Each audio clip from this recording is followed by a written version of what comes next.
عزیزان محترم، ہم اللہ رب العزت کی توفیق سے اللہ رب العزت کی عنایات، اللہ کے لطف و کرم، اللہ کے انعام و اکرام اور اللہ رب العزت کی نعمتوں کا تذکرہ کر رہے تھے۔ الحمدللہ ہم نے اس کو تفصیل کے ساتھ کئی جمعے پڑھا۔ پھر محرم شریف کا ماہ مبارک آ گیا، اس میں ہم نے تاجدار کائنات صلی اللہ علیہ وآلہ وسلم کی اہل بیت اطہار کا ذکر کیا۔ پھر صحابہ اکرام رضوان اللہ علیہم اجمعین کا ذکر کیا۔ پھر سفر میں اولیاء اللہ کا ذکر کیا۔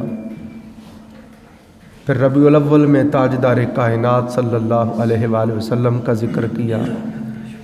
پھر ربیع الثانی کا ماہ مبارک آ گیا، ہم حضور سیدنا غوث الثقلین، غوث الورا، غوث العظم حضور شیخ عبد القادر جیلانی سرکار کا ذکر کرتے رہے۔ تھوڑی میری گفتگو نعمت کے بارے میں رہ گئی تھی، آج ہم اس کو پڑھیں گے۔ آج کا ہمارا موضوع ہے کہ اللہ رب العزت نے جو نعمتیں بندے کو عطا کی ہیں، اس کو چاہیے کہ ان نعمتوں کا خوب چرچا کرے۔ اگلے جمعے انشاءاللہ زندگی رہی، اللہ نے توفیق دی تو ہم دنیا کی نعمتوں کے بالمقابل اخروی جنت کی نعمتوں کا تذکرہ کریں گے۔ اب تک ہم نے جو چیزیں پڑھی، اختصار کے ساتھ تھوڑا میں اشارہ دیتا ہوں تاکہ سبق جو ہے دوبارہ ازبر ہو جائے، پھر ہم اس کو شروع کر لیں گے۔ میں نے آپ کے سامنے عرض کیا کہ یہ بھی شکر ہے، اللہ رب العزت نے اگر آپ کو صاحب مال بنایا ہے تو یہ بھی اللہ رب العزت کا شکر ہے۔ صرف زبان سے کہہ دینا الحمدللہ الحمدللہ اللہ کا شکر، یہ بھی شکر ہے۔ اگر یہ بھی شکر ہے کہ اللہ نے اگر آپ کو صاحب مال بنایا ہے، صاحب دولت و ثروت بنایا ہے، تو آپ کی بود و باش سے، آپ کے رہن سہن سے پتہ چلنا چاہیے آپ پر اللہ کا فضل ہے۔ اللہ نے آپ کو لاکھوں پتی بنایا ہو، کروڑوں پتی بنایا ہو، فراوانی سے رزق عطا کیا ہو، اور آپ نے کپڑے پہنے ہوئے ہوں مسکینوں غریبوں والے، تو فرماتے ہیں یہ ناشکری ہے، یہ کفران نعمت ہے۔ اللہ نے اگر آپ کو دیا ہے تو آپ کے لباس سے پتہ چلے، آپ کے جوتے سے پتہ چلے، آپ کی سواری سے پتہ چلے، آپ کے رہن سہن سے، آپ کے مکان سے پتہ چلے، آپ کی سواری سے پتہ چلے کہ مالک کا اس پہ لطف و کرم ہے۔ یہ بھی اللہ رب العزت کا شکر ہے۔ ہو ماشاءاللہ ہو اور بندہ پھر غریبوں مسکینوں یتیموں والا حال بنا کے رکھے اور ہر وقت جب بولے مر گئے جی ہے کچھ نہیں، تو یہ کفران نعمت ہے، یہ کفران نعمت ہے، یہ ناشکری ہے۔ ایسے بندے کو اللہ پاک پسند نہیں کرتا۔ جیسا ہم نے پڑھا، حضرت امام اعظم ابو حنیفہ رحمۃ اللہ علیہ کی مجلس میں ایک آدمی آیا، لوگ پڑھ رہے تھے، وہ بیٹھا سنتا رہا۔ جب مجلس ختم ہوئی تو آپ نے اس شخص کو اشارہ کیا کہ بھائی تم بیٹھے رہو۔ اس نے بڑے میلے کچیلے، بڑے گندے سے کپڑے پہنے ہوئے تھے، پرانے بسیدہ کپڑے پہنے ہوئے تھے۔ اس کی ظاہری وضاقتہ سے لگتا تھا یہ بہت غریب ہے، بہت ماڑا ہے۔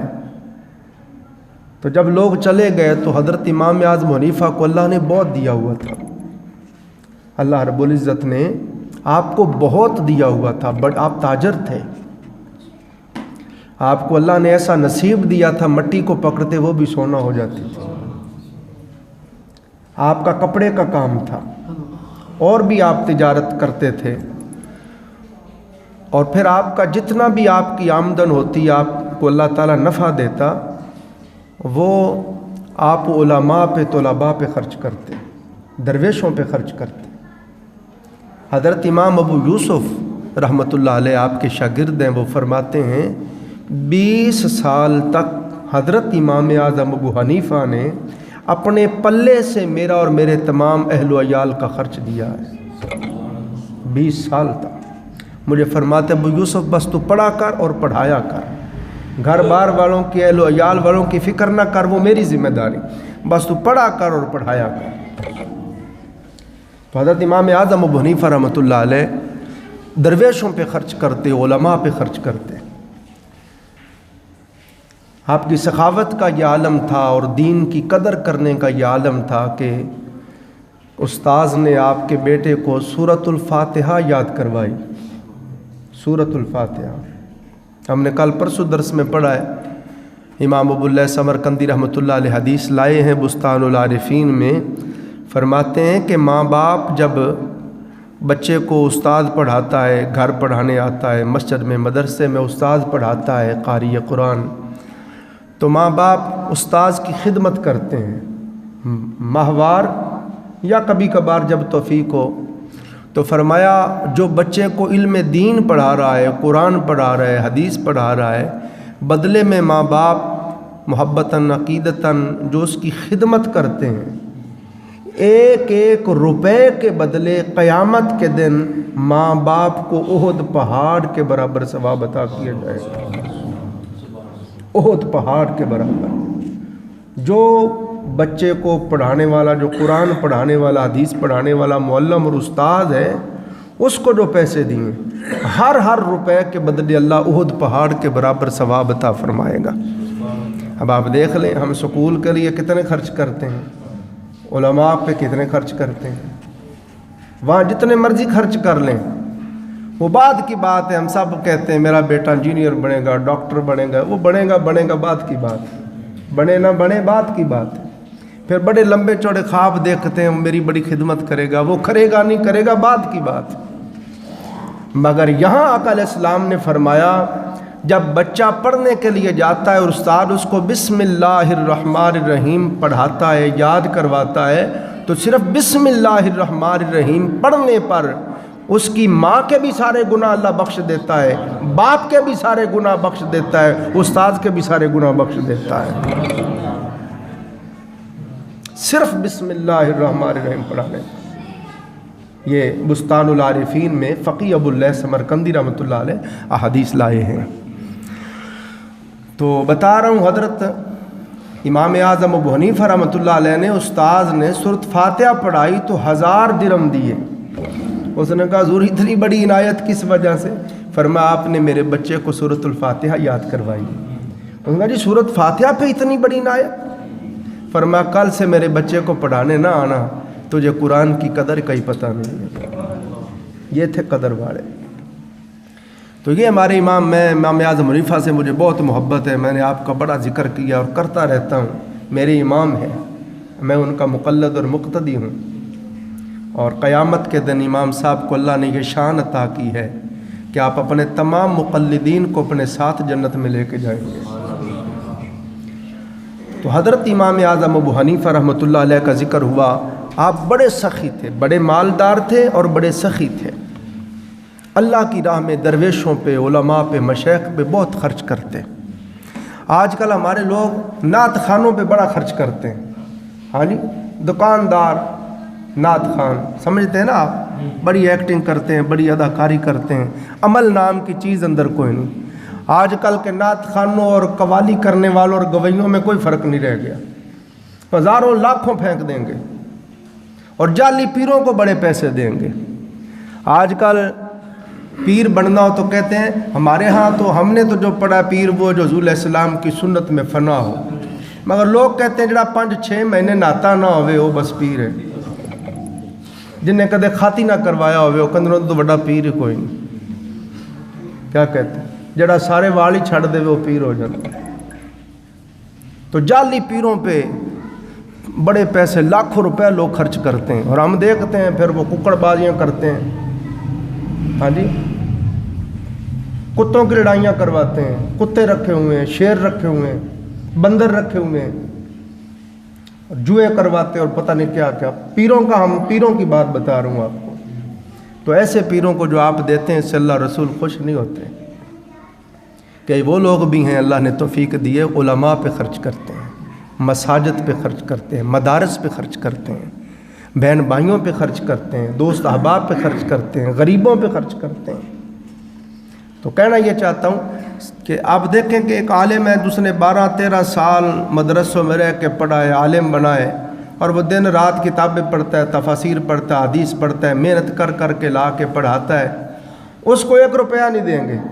جعلی نعت خانوں کو اور پیروں کو ادھر ادھر لاکھوں روپے، میلاد شریف آتا ہے لاکھوں کروڑوں روپے خرچ کر دیتے ہیں۔ علماء کی خدمت جی پیسے کو نہیں، آمدنی کو نہیں ہوتی۔ ان چیزوں کی طرف بھی دھیان کرنا چاہیے۔ ہمارے امام اعظم حنیفہ، میں اپنے لیے نہیں کہہ رہا، منبر رسول پہ کہہ رہا ہوں، یہ میں نے مطلق بات کہی ہے جو ہمارے معاشرے کا حال ہے۔ حضرت امام اعظم حنیفہ جن کے ہم مقلد ہیں، ان کا عمل بتایا ہے کہ دیکھیں انہوں نے اپنے شاگرد، اپنے استاد، اپنے بیٹے کے استاد کو کیا کہا کہ تجھے قرآن کی قدر کا ہی نہیں پتہ۔ تو یہ حضرت امام اعظم ابو حنیفہ جو ہمارے امام ہیں، ہمارے مقتدیٰ ہیں۔ آپ کی مجلس میں وہ بندہ بیٹھا تھا غریب، تو آپ نے اس کو بٹھا لیا، آپ نے اپنے مصلے کے نیچے سے 1000 درہم نکال کے اس کو دیے کہ بھائی یہ اپنے کپڑے لے لینا، جوتا لے لینا، اپنا خط کرواؤ، اپنی وضاحت اچھی کرو۔ اس نے کہا جی آپ کیا بات کر رہے ہیں، میں تو خود بہت مالدار ہوں۔ تو امام صاحب بڑے سخت ناراض ہوئے۔ آپ نے فرمایا پھر تو نے حضور کا فرمان نہیں پڑھا؟ آقا علیہ السلام نے فرمایا ہے اللہ نے اگر تمہیں دیا ہے تو تمہاری وضع قطع سے، تمہاری بود و باش سے، تمہارے رہن سہن سے پتہ چلے اللہ کا تمہارے اوپر لطف و کرم ہے۔ اگر اللہ نے دیا ہوا ہو اور پھر آپ مسکینوں والی شکل بنا کے رکھیں، مسکینوں والی وضع قطع، تو یہ ناشکری ہے، یہ کفران نعمت ہے، اس سے اللہ خوش نہیں ہوتا، اللہ پاک ناراض ہوتا ہے۔ اسی طرح عزیزان محترم پھر یہ بھی اللہ تعالیٰ کا شکر ہے، اگر اللہ تعالیٰ نے آپ کو صاحب مال بنایا ہے، اللہ تعالیٰ نے آپ کو مال سے نوازا ہے، تو یہ بھی اللہ رب العزت کا شکر ہے کہ جو اللہ نے آپ کو مال دیا ہے اس مال کو اللہ تعالیٰ کی فرما برداری میں خرچ کریں، یہ بھی شکر ہے۔ نیکی کے کاموں میں خرچ کریں، وہاں خرچ کریں جہاں کرنے کا اس نے آرڈر دیا ہے، جہاں خرچ کرنے سے وہ خوش ہوتا ہے، یہ بھی شکر ہے۔ اللہ نے آپ کو فراوانی دی ہے اور آپ وہ پیسہ بدکاریوں میں، زناکاریوں میں، سود خوریوں میں، شراب خوریوں میں اور غریبوں پر ظلم و ستم کرنے میں اور اپنا تکبر، اپنی بڑائی کا اظہار کرنے میں خرچ کرتے ہیں، یہ کفران نعمت ہے، اس سے اللہ کو آپ ناراض کر رہے ہیں۔ اللہ کی رضا اور خوشنودی اگر چاہتے ہیں اللہ اور دے، تو جہاں اللہ نے خرچ کرنے کا حکم دیا وہاں خرچ کرو۔ پھر اس کا وعدہ ہے، فرمایا جب میری راہ میں خرچ کرے گا تو میں 1 روپے کے بدلے میں 10 دوں گا۔ ایک مقام پہ فرمایا 1 کے بدلے میں 70 گنا دوں گا۔ ایک مقام پہ فرمایا 1 دے گا بدلے میں 700 گنا دوں گا۔ ایک مقام، یہ بندے تیرے خلوص پہ منحصر ہے، جس قدر تیرا خلوص اعلیٰ ہوتا جائے گا فرما اسی قدر اجر بڑھتا جائے گا۔ اگر تیرا خلوص انتہا کو پہنچ جائے گا تو ہمارا کرم بھی احسان کو پہنچ جائے گا۔ فرمایا ہم اتنا دیں گے کہ اس کو کوئی حساب کتاب میں نہیں لا سکتا ہے۔ سمجھے بات؟ تو یہ اللہ رب العزت کا شکر ہے، اگر اللہ تعالیٰ نے آپ کو دیا ہے آپ اپنے آپ پہ خرچ کریں۔ سب سے پہلا حق بندے کا اپنا ہے، اپنے نفس کا حق ہے۔ کھانا کھلائیں اعتدال کے ساتھ، اللہ پاک نے فرمایا کلوا واشربوا ولا تسرفوا، کھاؤ پیو پر ضائع نہ کرو، اعتدال کے ساتھ، میانہ روی کے ساتھ۔ حضور نے حکم دیا خیر الامور اوساطها، ہر کام میں میانہ روی اچھی ہے۔ بات سمجھیں؟ درمیانے متوسط درجے کے لوگ جس طرح کھانا کھاتے ہیں، مایا اعلیٰ قسم کا کھانا کھائیں، مگر نہ فضول خرچی ہو اور نہ ہی ایسے لگے کہ کوئی غریب کھانا کھا رہا ہے۔ اعتدال کے ساتھ آقا علیہ السلام نے حکم دیا۔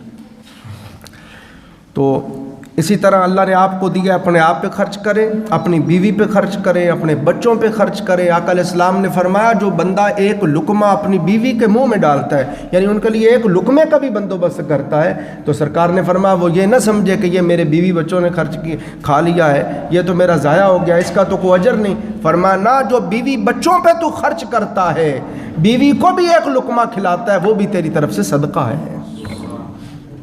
وہ بھی تیری طرف سے. اور اس سے بھی اعلیٰ بات آپ کو بتاؤں شاہ صاحب, اس سے بھی اعلیٰ و بالا بات یہ آقا علیہ السلام نے فرمایا کہ جو بندہ اپنی بیوی کے حقوق پورے نہیں کرتا, اس کی ضروریات کو پورا نہیں کرتا, بچوں کے حقوق پورے نہیں کرتا, اور مسجدوں پہ خرچ کرتا ہے, مدرسوں پہ خرچ کرتا ہے, باقی رفاہ کاموں میں اس کا وہ خیرات قبول نہیں ہے, اس کی وہ خیرات قبول نہیں ہے. پہلے حق اس کے اپنے نفس کا ہے, پھر اس کے بیوی بچوں کا ہے, اس کے ماں باپ کا ہے, درجہ بدرجہ سرکار نے ہر چیز سمجھائی ہے. اب ہمارے یہی تربیتی اصلاحی انشاءاللہ خطاب ہوا کریں گے 2-3 مہینے, تو معاشرے کے اندر جو ہمارے کمیاں ہیں, اصل چیز پڑھنے والی یہی ہوتی ہے. آقا علیہ السلام کی بارگاہ میں, صحابہ کرام کی بارگاہ میں, اہل بیت اطہار کی بارگاہ میں, اولیاء و صالحین کی بارگاہ میں, حضور غوث پاک سرکار کی بارگاہ میں ہم نے ہدیہ عقیدت پیش کیا ہے. اب ہم تربیت اور اصلاح کی باتیں کر رہے ہیں, تو بتا رہا ہوں, کوئی بندہ باہر جا کے مسجد میں خرچ کرتا ہے, مدرسے میں خرچ کرتا ہے, سکول بناتا ہے, مدرسے بناتا ہے, ہسپتال بنواتا ہے, بیوی کے حقوق پورے نہیں کرتا, بچوں کے حقوق پورے نہیں کرتا, اس کی خیرات قبول نہیں ہے. پہلے اپنے آپ پہ خرچ کرے, پھر بیوی بچوں پہ خرچ کرے. حضور علیہ السلام نے ترتیب ساری سمجھائی. ایک شخص نے عرض کیا, یا رسول اللہ میرے پاس 1 درہم میں کہاں خرچ کروں؟ فرمایا اپنے آپ پہ خرچ کر. بندے کے اپنے نفس کا حق, اس کو اللہ تعالیٰ نے اتنی فضیلت, فوقیت, اہمیت, اولیت دی ہے کہ اللہ پاک نے جو رب ہے, جو مولا ہے, جو خالق ہے, جو رازق ہے, اس نے اپنا حق بھی بندے کے حق کے بعد رکھا ہے. اللہ نے بندے کے نفس کا حق اپنے حق سے پہلے رکھا ہے, اپنا حق بندے کے حق کے بعد رکھا ہے. مثلا مثال کے طور پہ آپ کو شدید بھوک لگی ہوئی ہے, شدید بھوک لگی ہوئی ہے, اور کھانا سامنے آ گیا ہے, بھلے نماز کا وقت ہو گیا ہو, آپ کو تکبیر کی آواز آ رہی ہو کہ جماعت کھڑی ہو رہی ہے, مگر آپ کو شدید بھوک لگی ہوئی ہے, کھانا سامنے آ گیا ہے, تو آرڈر ہے پہلے کھانا کھا لے, کیونکہ تجھے بھوک لگی ہوئی ہے. اب اسی طرح تو نماز میں چلا جائے گا, تیرا دھیان کھانے کی طرف ہی رہے گا, مولا کے ساتھ نہیں جڑے گا, ہے نہیں. تو پہلے کھانا کھا لے اور پھر آ کے نماز پڑھ لے. چونکہ تجھے بھوک لگی ہے میرے بندے, میں نے اپنا حق معاف کر دیا ہے, کھانا کھا کے پھر پڑھ لینا. ہاں اگر ایسی صورت ہو کہ بھوک بھی شدید لگی ہو اور کھانا بھی سامنے ہو, مگر نماز کا وقت بھی اتنا رہتا ہو کہ بمشکل نماز پڑھی جائے گی, نہیں پڑھیں گے قضا ہو جائے گی, تو اس صورت میں علماء فرماتے ہیں پھر پہلے نماز پڑھ لیں. وگرنہ وقت بھی ہو, بھلے جماعت کا وقت ہو گیا ہو, تو بھوک آپ کو لگی ہے تو پہلے دیکھو نا, بات سمجھ رہے ہیں آپ, پہلے بندے کے اللہ تعالیٰ نے پہلے انسان کے اپنے حق کو رکھا ہے.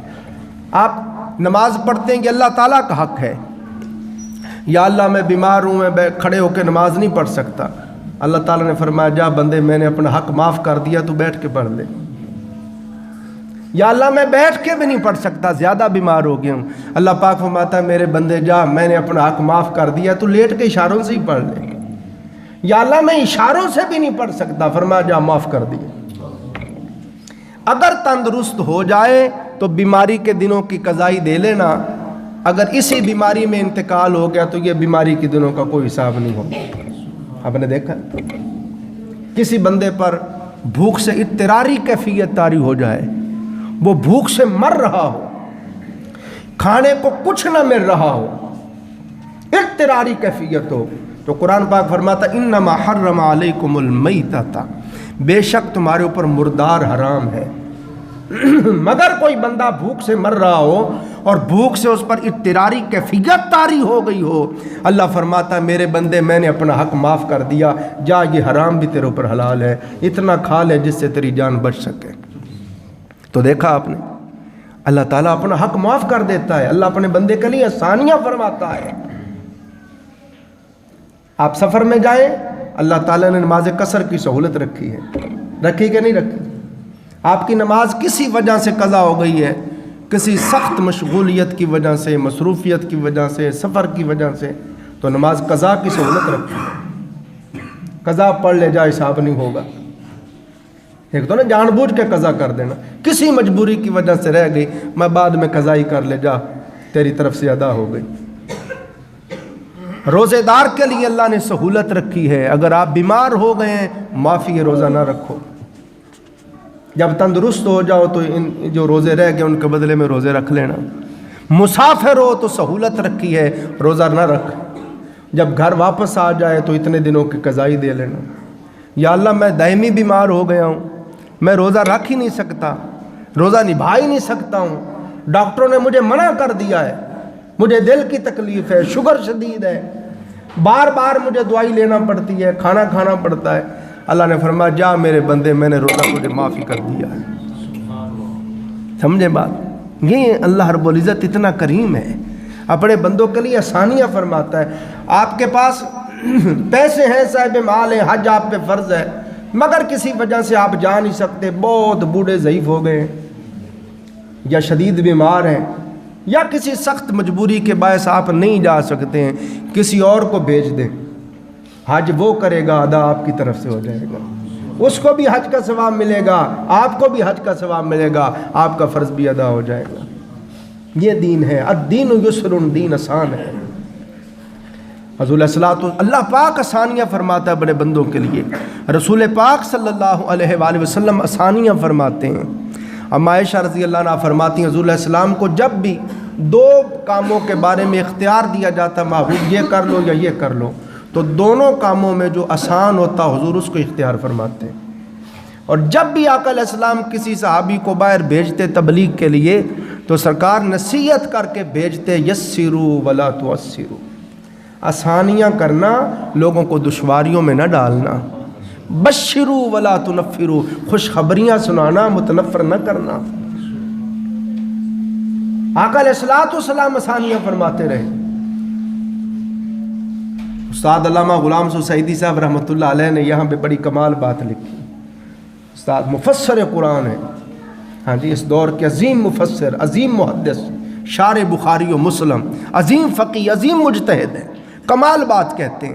فرماتے اللہ اپنے بندے کے لیے آسانیاں فرماتا ہے، رسول پاک صلی اللہ علیہ وآلہ وسلم آسانیاں فرماتے ہیں اور آسانیاں کا حکم دے رہے ہیں، تو جو مفتی ڈھونڈ ڈھونڈ کے سخت مسئلے بتاتے ہیں اور سخت فتوے دیتے ہیں، ان کو سوچنا چاہیے قیامت کے دن اللہ کے بارگاہ میں کیا منہ لے کے جائیں گے۔ آسانیاں کرو۔ کئی لوگ بہت شدت پسند ہوتے ہیں، ہر بات کے اندر بڑی شدت کرتے ہیں۔ مثلا کسی نے پرفیوم لگا لیا، اس کے اندر الکوہل ملا ہوا ہے، جی یہ آپ نے کیوں لگا لیا؟ کہ اتنے شدید ہیں۔ آپ اپنا خون کسی کو دیتے ہیں، انتقال خون، دوسرے کو اپنا خون منتقل کرتے ہیں، وہ بیمار بچ جاتا ہے، اس کی جان بچ جاتی، وہ کہتے ہیں یہ بھی حرام ہے۔ سمجھے بات؟ تو سخت مسئلے، سخت موقف رکھتے ہیں۔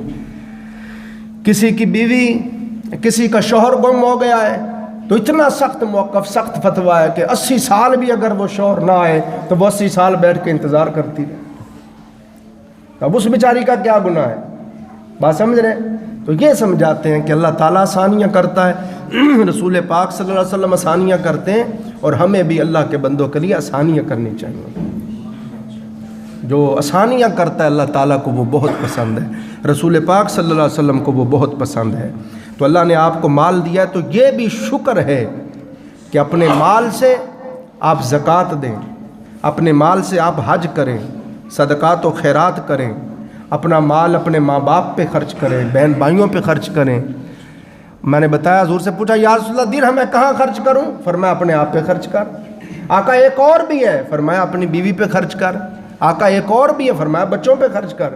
یا رسول اللہ ایک اور بھی ہے، فرمایا اپنے خادم پہ خرچ کر۔ آقا ایک اور بھی ہے، فرمایا اپنے مہمان پہ خرچ کر۔ آقا ایک اور بھی ہے، فرمایا جہاں جی چاہے خرچ کر۔ تو حضور علیہ السلام نے خود ترتیب بنا دی ہے۔ تو سب سے پہلا حق جو ہے وہ اپنا ہے، پھر بیوی بچوں کا ہے، ماں باپ کا ہے، پھر قرآن نے کہا وَآتَ الْمَالَ عَلَىٰ حُبِّهِ ذَوِي الْقُرْبَىٰ، اللہ کی محبت میں مال خرچ کرتے ہیں قرابت داروں پر۔ کن پر؟ وَالْيَتَامَىٰ وَالْمَسَاكِينِ وَابْنِ السَّبِيلِ وَالسَّائِلِينَ، وہ سارے بعد میں ہیں، سب سے پہلے جن پر خرچ کرنے کا آرڈر ہے وہ ذوی القربیٰ، وہ قرابت دار ہیں، وہ آپ کے خونی رحمی رشتے ہیں۔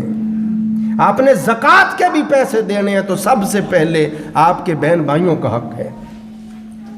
بہنوں کو دیکھیں، بھائیوں کو دیکھیں۔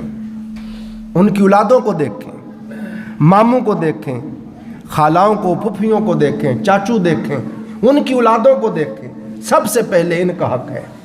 اگر آپ اپنے قرابت دار جو غریب ہیں، مستحق ہیں، انتہا درجے کے مقروض ہیں، شدید مشکل تنگی سے زندگی گزار رہے ہیں، آپ جانتے ہیں، اور پھر آپ ان کو چھوڑ کر کسی اور کو جا کے دیتے ہیں، یہ عمل اللہ کو قبول نہیں ہے۔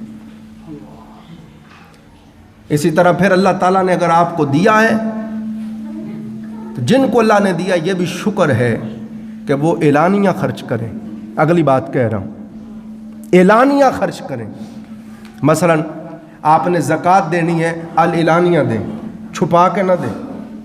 باقی آپ صدقہ خیرات کرتے ہیں، چھپا کے دیں، مگر زکوٰۃ کے لیے آرڈر ہے، یہ فرض ہے۔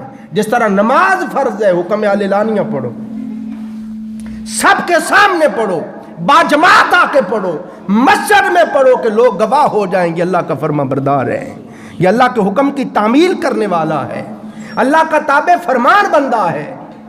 اسی طرح اللہ نے آپ کو صاحب مال بنایا ہے، صاحب نصاب بنایا ہے، زکوٰۃ آپ پہ فرض ہے، تو آرڈر ہے اپنا مال الاعلانیہ خرچ کرو تاکہ لوگ گواہ ہو جائیں اللہ نے دیا ہے تو بخل نہیں کرتا، جہاں اللہ نے کہا ہے خرچ کرتا ہے۔ اللہ نے آپ کو صاحب مال بنایا ہے، آپ پہ حج فرض ہے زندگی میں ایک بار، تو آرڈر ہے الاعلانیہ سب کے سامنے حج کرنے جا کہ لوگ گواہ ہو جائیں اگر اللہ نے دیا تھا اور اس کے اوپر حج فرض تھا تو اس نے ادا کیا ہے۔ صدقہ فطر آپ پہ واجب ہے، الاعلانیہ دیں، سارے گواہ ہو جائیں۔ یہ بات سارے دوستوں کو سمجھ آئی ہے؟ اس کے علاوہ صدقات نافلہ، نفلی صدقات جو ہیں وہ آپ کوشش کریں جہاں تک ہو سکے چھپا کے دیں۔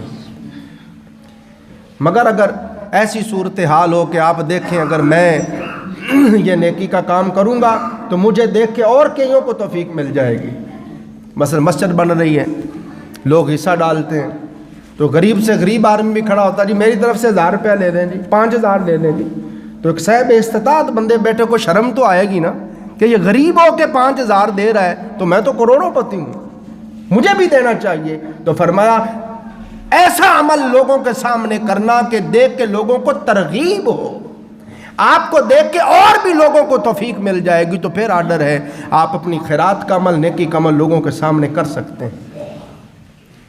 اگر آپ کو اپنے نفس کی کمزوری کا احساس ہو کہ لوگوں کے سامنے میں یہ نفلی صدقہ، نفلی عمل کروں گا تو اس کے اندر تکبر پیدا ہوگا، عجب پیدا ہوگا، بڑائی پیدا ہوگی، خود پسندی پیدا ہوگی اور رعونت پیدا ہوگی، تو پھر ایسی صورت میں آرڈر ہے کہ پھر چھپا کے دیں، پھر چھپا کے دیں۔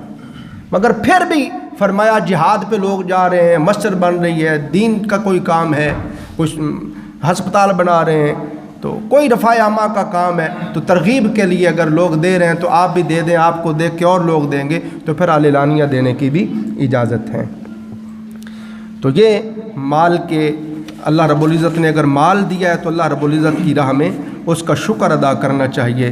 تو یہ شکر کی قسمیں علماء نے بیان کی ہیں۔ اسی طرح یہ بھی اللہ رب العزت کا شکر ہے کہ اللہ نے دیا ہے تو اللہ کی فرما برداری کرے، نافرمانی نہ کرے۔ صرف مال خرچ کرنے میں ہی نہیں کہ اللہ کی فرما برداری کے کاموں میں خرچ کرے، نافرمانی کے کاموں میں نہ خرچ کرے۔ فرما اللہ کا کاملاً شکر گزار بندہ وہ ہے جو کاملاً اس کا مطیع و فرما بردار ہے۔ اللہ نے نماز فرض کی ہے، باقاعدگی سے نماز پڑھیں۔ اللہ نے جھوٹ سے، چغلی سے، غیبت سے، گالی گلوچ سے، فضول گوئی سے، دوسرے کا حق مارنے سے منع کیا، ان چیزوں سے منع ہو۔ تو ایسا بندہ اللہ کا کاملاً شکر گزار بندہ ہے۔ دکان پہ بیٹھا ہے، گاہک سودا لینے آیا ہے، تو کاملاً شکر گزار بندہ وہ ہے، ترازو ہاتھ میں ہے تو ڈنڈی نہ مارے، ڈنڈی نہ مارے۔ یہ فرما رجال اللہ تلہیہم تجارت ولا بیع عن ذکر اللہ، مرد وہ ہیں جو خرید و فروخت کر رہے ہوں، لین دین کر رہے ہوں، بظاہراً مشاغل حیات میں ہوں، پھر بھی اللہ کی یاد سے غافل نہ ہوں۔ اللہ نے فرمایا وہ مردان خدا ہیں۔ ہم سب بنتے ہیں نا مرد، یہ مونچھوں والا مرد ہوتا ہے، داڑھی والا مرد ہوں، میں بڑا مرد ہوں۔ اللہ نے فرمایا نا، مرد وہ ہے، یہ نہیں کہ مسجد میں آ کے اللہ اللہ کرے، اللہ کو یاد کرے۔ فرمایا مرد وہ ہے دکان پہ بیٹھا ہوا ہو، گاہک کو سودا دے رہا ہو، وہاں ڈنڈی نہ مارے. فرمایا اس نے اللہ کو یاد رکھا ہے کہ ترازو ہاتھ میں ہے اور ڈنڈی نہیں مار رہا, کہتا میرا مولا دیکھ رہا ہے. میں اس نے اللہ کو یاد رکھا ہے, وہ کاملاً اللہ کو یاد رکھنے والا بندہ ہے. اور جو مسجد میں آ کے نمازی بن جائے اور دکان پہ جا کے ظالم بن جائے, وہ اللہ کا بندہ نہیں ہے, وہ اللہ کا فرما بردار بندہ نہیں ہے. یہ ساری آقا علیہ الصلوۃ والسلام نے شکر کی قسمیں بیان کی ہیں. پھر آگے انشاءاللہ یہ ہمارا سبق رہ گیا ہے, اگلے جمعے تفصیل کے ساتھ ہم یہ پڑھیں گے کہ اللہ تعالیٰ نے آپ کو جو نعمت عطا کی ہے, جو نعمت عطا کی ہے, اللہ نے آپ کو اولاد دی ہو, اللہ نے آپ کو گھر بار دیا ہو, اللہ نے بیوی بچے دیے ہوں, اللہ نے آپ کا کاروبار اچھا کر دیا ہو, آپ کی اولاد اچھی ہو گئی ہو, اللہ نے آپ کو حج کی توفیق دی ہو, اللہ تعالیٰ نے کوئی نعمت آپ کو دی ہو, تو یہ آرڈر ہے وَأَمَّا بِنِعْمَتِ رَبِّكَ فَحَدِّثْ, میری نعمت کا خوب خوب چرچا کر. بندے کو بتانا جی اللہ نے مجھے صاحب اولاد بنا دیا ہے. جب آپ بار بار ہر کسی کے سامنے اللہ کی عطا کردہ نعمت کا ذکر کرتے ہیں, اللہ خوش ہوتا ہے. فرماتا لَإِن شَكَرْتُمْ لَأَزِيدَنَّكُمْ, جو شکر کرتا ہے میں اس کی نعمت کو اور زیادہ کر دیتا ہوں. پھر شکر کرنے کا انداز یہ, یا اللہ کا شکر ہے جی اللہ نے یہ نعمت دی, اللہ کا شکر ہے جی اللہ نے یہ نعمت دی, اللہ کا شکر ہو رہا ہے نا. تو فرمایا جیسے جیسے تیرا شکر زیادہ ہوتا جائے گا ویسے ویسے ہماری بارگاہ سے نعمت زیادہ ہوتی جائے گی. ہم نے تو اس پر انشاءاللہ اگلے جمعے ہم تفصیل کے ساتھ پڑھیں گے. آپ سنیں گے کہ سرور کائنات صلی اللہ علیہ وسلم کس طرح اللہ کی نعمتوں کا اور اللہ کی بارگاہ سے عطا کردہ عظمتوں کا حضور کیسے کیسے ذکر کرتے تھے. یہ بڑا پیارا موضوع ہے, آپ کا دل خوش ہو جائے گا. بڑا وجدانی باتیں آقا علیہ السلام خود ذکر کرتے, اللہ نے مجھے یہ دیا ہے, اللہ نے مجھے یہ دیا ہے, اللہ نے مجھے یہ عطا کیا ہے. یہ کسی اور نبی کو نہیں دیا, کسی اور قوم کو نہیں دیا, کسی اور نبی کی امت کو نہیں دیا, اللہ نے مجھے یہ چیز عطا کی ہے. تو یہ حضور علیہ السلام اللہ کے حکم کی تعمیل ہو گئی اور سرور کائنات صلی اللہ علیہ وسلم کی سنت کی پیروی ہو گئی کہ اللہ نے جو چیز عطا کی ہے اس کا کثرت کے ساتھ ذکر کرنا. اللہ تعالیٰ مجھے بھی آپ کو بھی عمل کرنے کی توفیق عطا فرمائے. وآخر دعوانا